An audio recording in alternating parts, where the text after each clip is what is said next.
The morning sunlight slipped through the half-open curtains, painting soft, golden streaks across the worn-out sofa and the cluttered coffee table.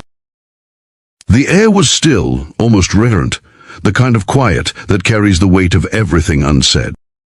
And there she stood, barefoot on my old wooden floor, wearing nothing but my shirt, the same faded blue one I'd thrown over the chair the night before.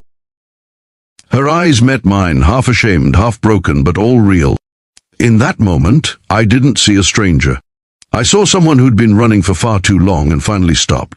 If you believe in kindness, in forgiveness, and in the power of second chances, please take a second to like, comment, share, and subscribe to Kindness Journal. Your support keeps stories like this alive, reminding the world that compassion can still change lives. Her name was Nora Callan, though she hadn't spoken it aloud when I found her. It was a cool, quiet Tuesday morning when I saw her sitting on the edge of the pier, near Miller's Creek, arms wrapped around herself, shivering under the grey sky.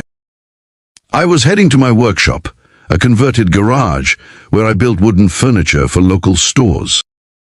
She looked out of place, fragile, trembling, like a fallen leaf, unsure whether to sink or drift away.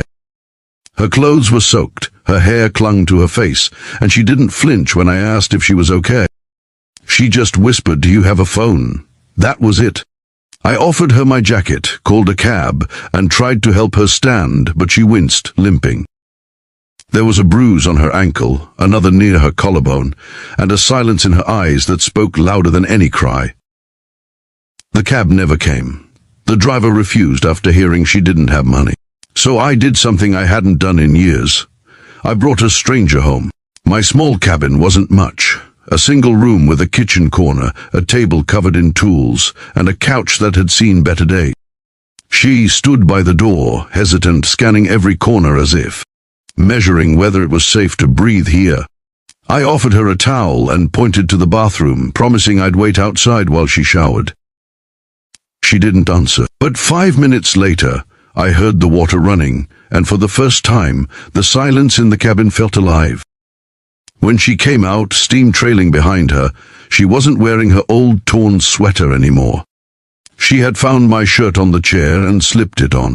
It hung loosely over her frame, the sleeves covering her hands. She looked both vulnerable and strangely peaceful, like someone who hadn't felt warm in years. "I'll wash your clothes," I said quietly, unsure what else to offer. She nodded and sat down, hugging her knees to her chest. For hours, neither of us spoke much. She ate the soup I'd made, slow and cautious, as if she wasn't sure she was allowed to finish it. I tried to focus on fixing a broken chair in the corner, pretending not to notice the quiet sniffles she tried to hide. But I noticed everything, the faint scars on her wrists, the way she flinched every time a car passed outside, the way she jumped when I accidentally dropped a spoon. When night fell, I offered her the bed and took the couch. She didn't argue. She didn't thank me either. But sometime around midnight, I woke up to the sound of muffled sobs. I didn't move. I just listened to her breaking in the dark, quietly as if she didn't want the world to hear. The next morning, she was gone. My shirt was folded neatly on the bed. The window was open. For a second, I felt something sharp twist inside me, disappointment, maybe even fear. But then, I saw a note. Just one sentence, written in a shaky hand. "Thank you for not asking me who hurt me." Days passed. I went back to my work, tried to pretend it hadn't happened. But she stayed in my thoughts, the lost girl by the creek, the one who vanished wearing my shirt and left only silence behind. Then, one afternoon, I saw her again. She was standing in front of the bakery across the street, her hair tied back, holding a tray of muffins. The owner, Mrs. Langford, was showing her how to arrange them in the window. Nora looked lighter, still fragile but breathing. I crossed the street, unsure if she'd even remember me. But when she saw me, her eyes softened, and that was enough. "I'm working here now," she said softly, avoiding eye contact. They needed help. I needed something to do. I smiled and nodded. "You look better." She smiled back, faint but real. "I'm trying." Over the next few weeks, I stopped by the bakery more often than I needed to. Sometimes for coffee, sometimes just to check on her. She was opening up little by little, laughing once in a while, even telling Mrs. Langford about her love for painting. I didn't ask about her past, but one evening she told me anyway. She'd been married to a man who turned cruel the moment she stopped obeying his every command. He'd taken her money, her family, her sense of self-worth. And when she finally ran, barefoot and terrified, she ended up at that pier, believing she had nowhere left to go. I didn't think anyone would help me, she said, voice trembling. But then you did, and you didn't ask why I was broken. You just let me be human. That night I realized kindness doesn't always look like grand gestures. Sometimes it's just giving someone a place to rest, without asking for their story. A month later, she painted again. I visited her tiny rented room above the bakery, where canvases leaned against the walls, splashed with color. They're not very good, she said shyly, but they were beautiful, chaotic yet hopeful, like her. She painted one for me. A simple image of a shirt hanging by the window, sunlight falling across it. It reminded me of the morning after, she said. The first time I felt safe. One rainy afternoon, Mrs. Langford had a heart attack. It was sudden, and Nora was the one who found her. She stayed by her side all the way to the hospital, holding her hand, whispering prayers. When I arrived, Nora was pacing in the corridor, tears in her eyes.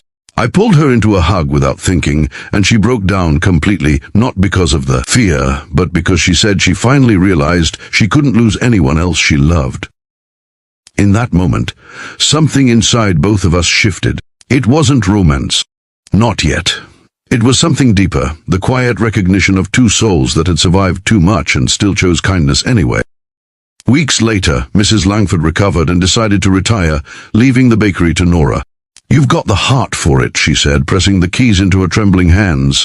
I'll never forget that look on Nora's face. Disbelief, gratitude, and an almost childlike joy. The bakery flourished under her care. Locals adored her, not just for her pastries, but for her warmth. Every cup of coffee she handed out came with a smile that said, I know what it's like to need one small kindness. One morning, about 6 months after that day by the pier, I stopped by before opening hours. She was behind the counter, hair tied in a loose bun, flour dusting her cheeks. She looked up, and her face lit up like the sunrise. You're early, she teased. I wanted to show you something, I said, handing her a small wooden box I'd made. Inside was a simple silver pendant shaped like a shirt, tiny, delicate, and engraved with her name. She laughed softly, tears already gathering. You remembered. I never forgot, I said quietly. You were wearing my shirt. Now, I guess a part of it belongs to you. She put it on right there, and for a moment everything felt still. Just sunlight, laughter, and the sound of a heart finding its rhythm again. She leaned over the counter and whispered, You saved me, Mason. You didn't even know me, and you saved me. I shook my head. No, Nora, you saved yourself. I just opened the door. That day, as I walked out of the bakery, the bell chiming behind me, I realized something. Sometimes people who walk into our lives when we least expect them are the very reason we find our purpose again. She was wearing my shirt that first morning and nothing else. But today she's wearing courage, laughter, and a heart rebuilt from ashes. And maybe that's what love really looks like, not a fairy tale, but two people learning how to live again. If this story touched your heart, please don't forget to like, share, and subscribe to Kindness Journal. It helps us spread true stories of kindness, healing, and hope to more hearts around the world. Special request, tell us in the comments, do you believe a single act of kindness can change someone's entire life? Your words might inspire someone who needs to hear them today.